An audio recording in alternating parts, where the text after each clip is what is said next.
Ladies and gentlemen, I am Yuzral. The game is World of Warships. We are on Mountain Range in Random Battles Domination mode, and we are riding with MFour from Tora in the mighty Dai Senkan Yamato. I am of course contractually obliged to remind you that this is a battleship and not a hotel. MFour is, well, he's one of Tora's better battleship drivers, which actually bluntly means he's one of the better battleship drivers on the EU server, and he's going to have a slow starting but ultimately rather good game.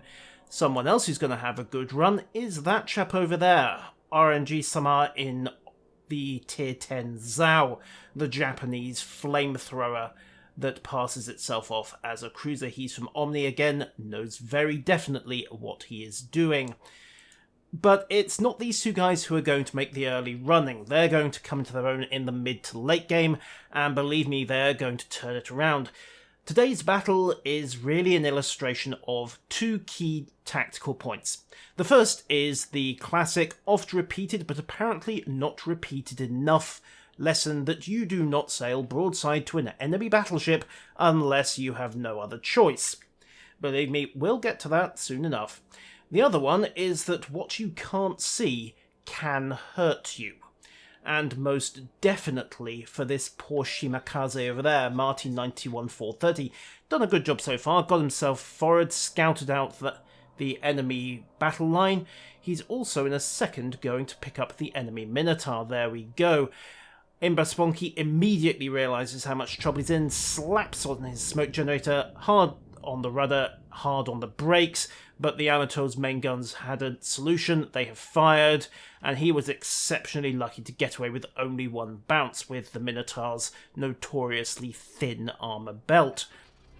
Marty, off camera, has also popped his smoke cloud and is, well, ducking as best he can. That's a very angry Minotaur over there, after all, who's firing to the smoke. MFour, good battleship driver, also fires into the smoke, but the real problem is the enemy Taiho that just pattern dropped torpedoes into Marty's smoke, and yep, only needed a couple of hits to put the Shimakaze on the bottom.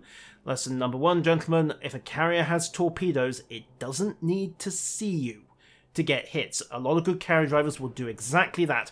They will line up on a smoke cloud, they will pattern drop it, they'll stagger their torpedoes, and you'll just get 8, 10, 12, even 15 potentially torpedoes, depending on the carrier.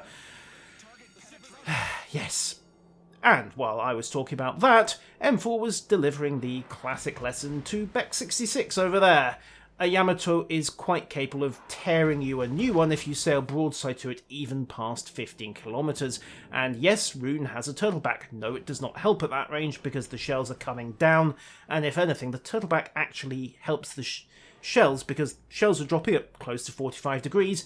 The normally angled surface of that turtleback, yeah, it's pretty much flat onto the incoming fire. Now, who's this mysterious high explosive spammer? Could it be Comrade Kutuzov? Yes, it is, and he's very handily marking his position by broadsiding. 2 clusters from the turrets at the front, 2 from the turrets at the back, aim in the middle, glance at where the shot falls, and 2 bounces. Again, Comrade Citadelovich lucked out there. MFour has not had a great start to his game. When I say not a great start, he's run up 50,000 damage, most of that off 2 citadels into that rather unlucky Rune. Who's next? I think it's going to be the Frenchie.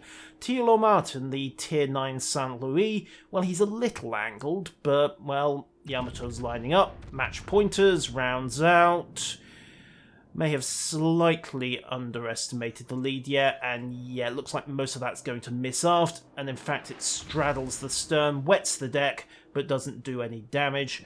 MFour takes a few hits in return.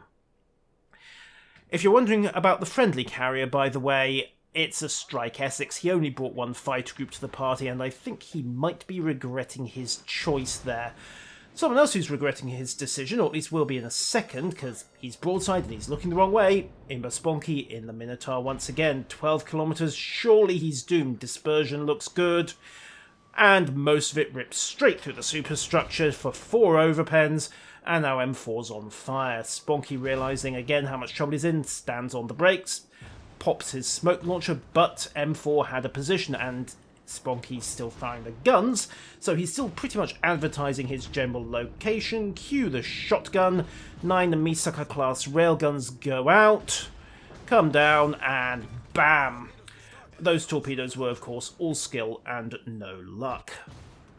Yes, if you are firing a smoke, it pays to hold your fire and reposition every so often, just to keep the enemy guessing.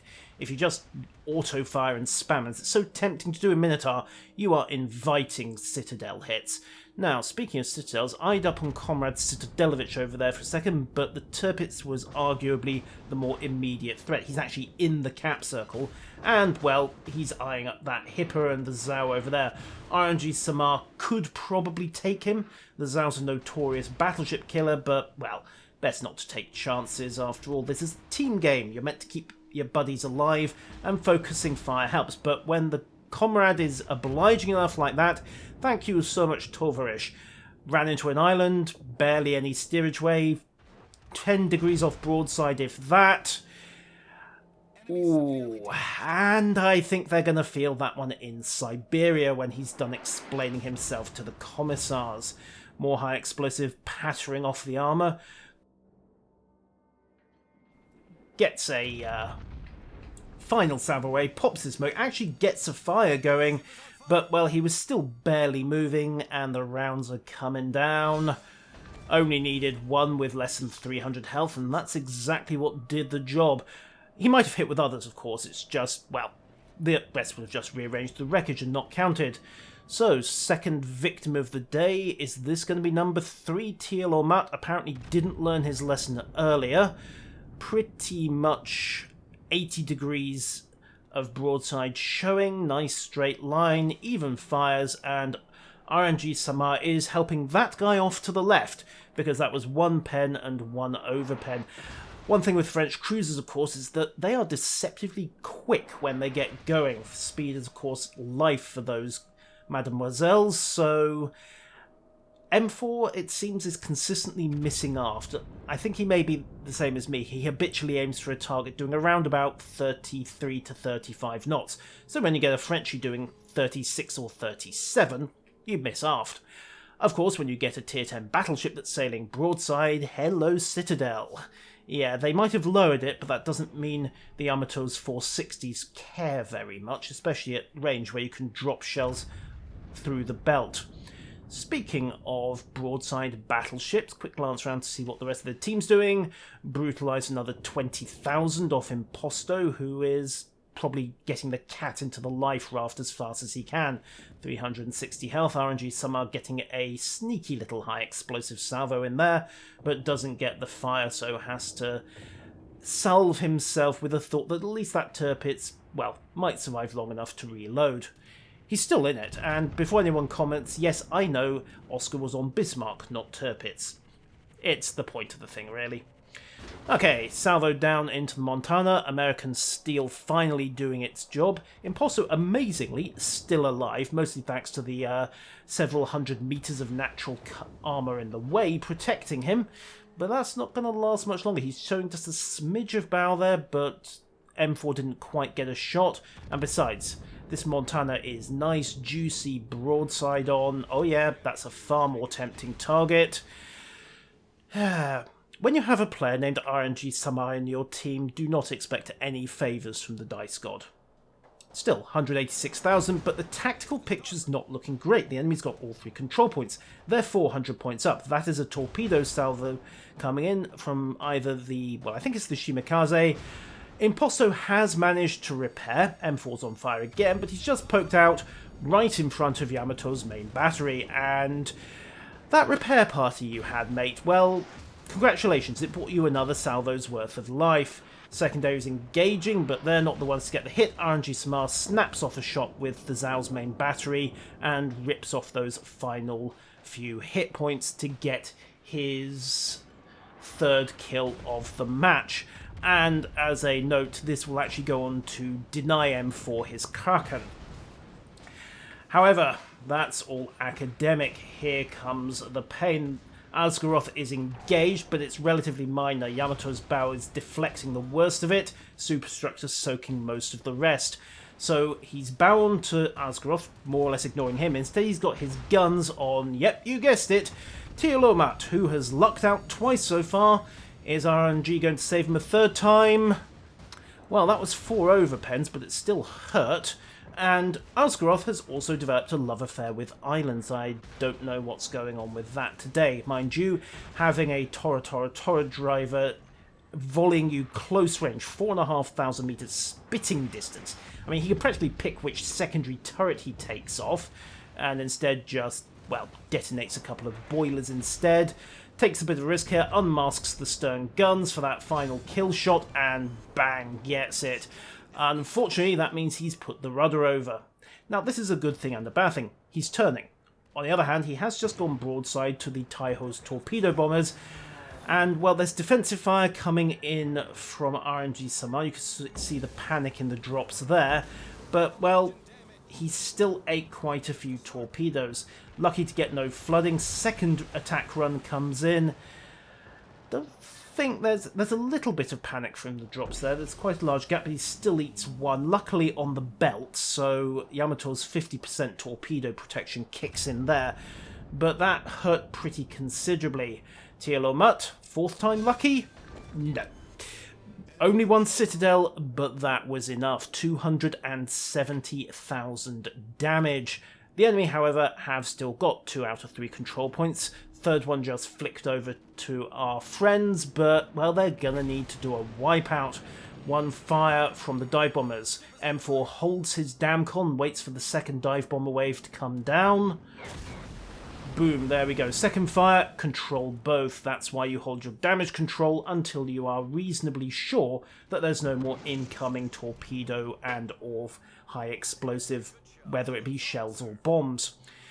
Unfortunately, RNG Samar has moved off to assault point B and deal with the Yamato, so MFour is currently on his own.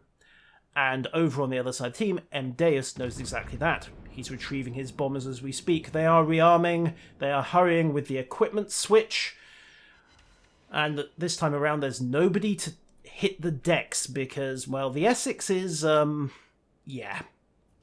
We've not seen very much of that Essex at all this game, have we? He has got a kill. He has bagged 19 planes. This Yamato is not going to be one of them. RNG Samar gets his 4th kill. Unfortunately, here come the torpedo bombers, and this time there's no defensive fire. MFour's turning in hard to the salvo. Eats one on the belt, but eats another forward of it, so he's got a flooding going on. Damcon on 18 seconds, but it's not going to matter. 5,500 health, more torpedoes coming in. Even the belt isn't going to stop this, and he goes down. 281,000 damage done. Deus demonstrating how you kill a battleship. Incidentally, I am not sure whether the staggered assaults were simply the result of late game rearming causing problems for Deus. You have to sacrifice DPS as a carrier driver to stack your bombers if you want to coordinate attack, or if he was deliberately staggering his attacks. So he sent a couple of torpedoes in first to draw out any potential damcon with flooding, or at least try. Mostly he smacked torpedo belt, and then sends in a second torpedoes attack and his dive bombers to get the dots going once he's panicked the damage control onto cooldown. Good solid tactics, didn't really work, but he didn't need them in the end. MFour was caught without any significant fighter or flak cover. Well, even a Yamato can be brutalized by air attack. Unfortunately, the Essex's dive bombers are making possibly their first really useful contribution in this video. They found the Taiho. And, well, Taiho might have been the Japanese attempt at an armoured aircraft carrier, but when you've got an Iowa's 16-inch guns shooting at you, armour is a relative concept. And it's completely irrelevant when a Zhao is deciding it's going to light you on fire. There goes one fire. Now, is he going to pop his damcon? Yep, there he is, so I'm assuming he didn't have emergency takeoff. Getting his torpedo bombers back into the air. Deus could break contact here, but he really needs to kill all these dive bombers. Well, that's a US squadron, he just isn't killing them fast enough, and now it's irrelevant. 2 fires from the dive bomb attacks. RNG Samar fires again. Lands another salvo, gets a third fire going. Damcon is on cooldown. M-Deus has got that warm, toasty feeling, and not in a good way. RNG Samar hits him again, deliberately targeting the bow. Doesn't get a fire this time, but, well, Tommy 0892 lines up the armor piercing. Like I said, when you've got 16-inch guns firing at you, armor's a relative concept.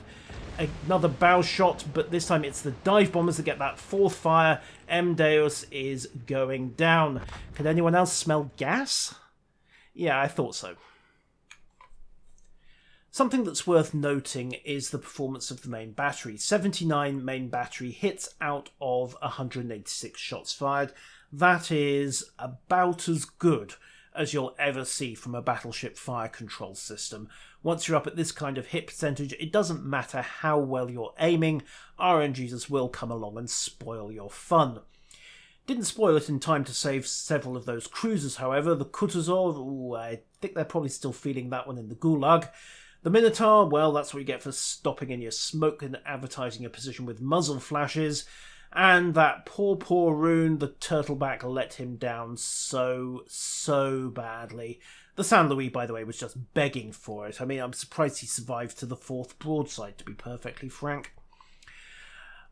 But sticking with that subject for a second, cruisers and 46cm guns tend to be an all-or-nothing combination. When MFour wasn't getting Citadel hits and wrecking face, he was getting overpens and just lightly tickling them.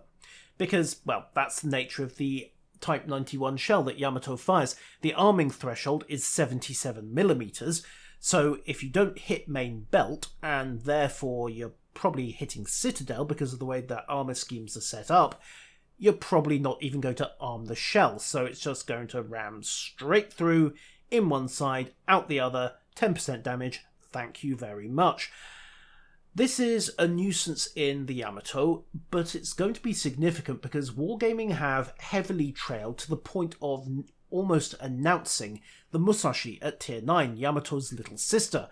She had the same 46cm guns. Now I imagine they're going to nerf the fire control and the reload back a bit, but I can also imagine an outcry when tier 7 cruiser drivers realise that, hey, yeah, that is actually Yamato's mean little sister on the horizon, and oh god, those are the biggest guns in the game, and oh god, I'm going to die. Wargaming, why do you make me face Type 91 shells with caps folded 1,000 times? Well, actually, you know what? Given the choice between facing a Musashi, which is highly likely to overpen me if she can't find the Citadel, or say a shotgun battleship, say the 12-barrel Fuso or the 10-barrel Amagi, you know what? I'd rather have the Musashi, thank you very much. Okay, if I get hit, I'm going to know about it, but there are going to be less shells whizzing around my head, and you know what? If a 14 or a 16cm shell hits you, it's more likely to get a regular pen if you're not quite angled enough to deflect. And if you get Citadel by one of those, you're still going to be picking your teeth up off the floor regardless. So I don't think Musashi is going to be quite as brutal against tier 7 cruisers as some people will probably think when Wargaming get round to properly announcing her and not just teasing us on Facebook. Of course, tier 7 battleships are probably in for a thoroughly horrid time of it, but oh well, guys. Wargaming, maybe look at the Colorado's performance. that could be a very cruel matchup indeed. Aside from the rest, well, there was of course RNG Summer, bagged the Kraken, and most notably tapped Imposto RPL for that kill, taking it away from MFour. Hard to be mad at him for that. He was second on the team. MFour bagged 3,500 base XP. RNG Summer bagged 2,600, which is still a top-notch performance, and of course got him the Kraken. For one thing, they were both shooting up that Tirpitz. It was their priority target for both of them at that point. For another, there's not really such a thing as kill stealing. It's mostly kill securing in this game. And for a third thing, there could be only one. They killed 9 out of 12 ships between them. And there simply wasn't a 10th ship in range for MFour to shoot and get the kill. It's always a pest when you run out of enemies like that. Props must also go to Deus over on the enemy team, who, well, along with Lazari 534, basically broke his back trying to carry. Had they been on the winning team, those would have been 1800 XP games, 3rd and 4th place respectively. There's only so much you can do. By the time you've wiped out more enemy aircraft than your entire team combined, and sunk 3 out of 7 kills, yeah, there's not much else you can do. It helped, of course, that Meagle Gunner had taken the strike loadout on the Essex, the 113. I've never been a great fan of the strike loadouts on the US carriers. I've always considered less than 2 fighter squadrons to be a weak spot, purely because it means you can't use lock and strafe tactics, and it also means that if your fighter squadron's indisposed for any reason, the enemy has got the free reign of the map and their bombers are operating almost unimpeded. Maybe Wargaming will do something about the US loadouts, maybe they won't. It's part of the trade-off, I think, for larger squadrons. You take less flexibility, but not sure. That is going to take better carrier drivers and better balanced designers than me to figure out. Well, that, ladies and gentlemen, is pretty much it. I have been Yuzral. That has been a very spectacular game in World of Warships, and until next time, farewell.